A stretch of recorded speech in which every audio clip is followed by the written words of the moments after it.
NEET પરીક્ષાના ઉમેદવારો માટે મફત બસ સુવિધા આપવા આમ આદમી પાર્ટીની ગુજરાત સરકાર સમક્ષ માંગ. અમદાવાદ.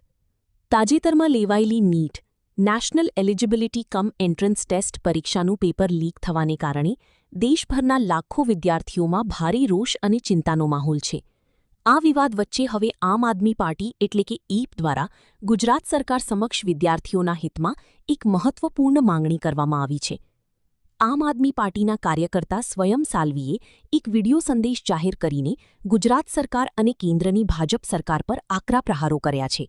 તેમણે જણાવ્યું કે સરકારની બેદરકારીને કારણે પેપર લીક થયું છે, જેના લીધે કેટલાય તેજસ્વી વિદ્યાર્થીઓના સપના રોળાયા છે અને માનસિક તણાવને કારણે કેટલાક વિદ્યાર્થીઓએ આત્મહત્યા જેવા આત્યંતિક પગલાં પણ ભર્યા છે.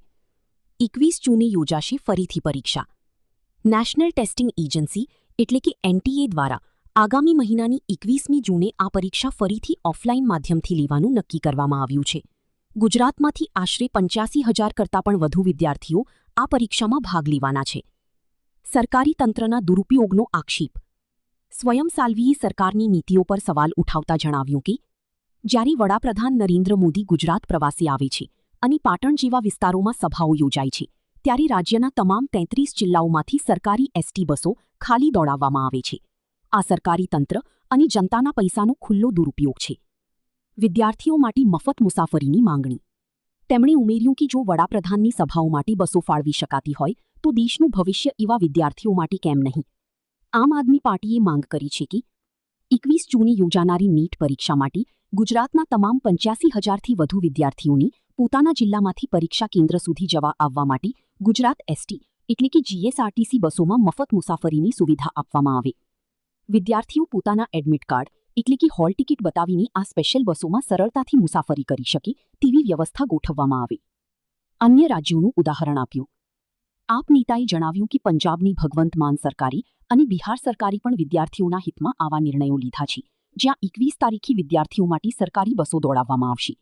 ગુજરાતની જનતાએ ભાજપને ખોબે મત આપીને 30 વર્ષથી સત્તા સોંપી છે, ત્યારે સરકારે આ બાબતે ગંભીરતા દાખવી તાત્કાલિક યોગ્ય નિર્ણય લેવો જોઈએ. હવે જોવાનું એ રહેશે કે ગુજરાત સરકાર આમ આદમી પાર્ટી અને વિદ્યાર્થીઓની આ ન્યાયિક માંગણી પર શું પ્રતિક્રિયા આપી છે. જય હિન્દ, જય ગરવી ગુજરાત. જય હિન્દ મિત્રો, હું સ્વયં સાલ્વી આમ આદમી પાર્ટીમાંથી. મિત્રો, ગુજરાતની સરકાર સમક્ષ એક માંગ છે. હમણાં જે તાજેતરમાં નીટનું પેપર લેવાયું એ ફૂટી ગયું.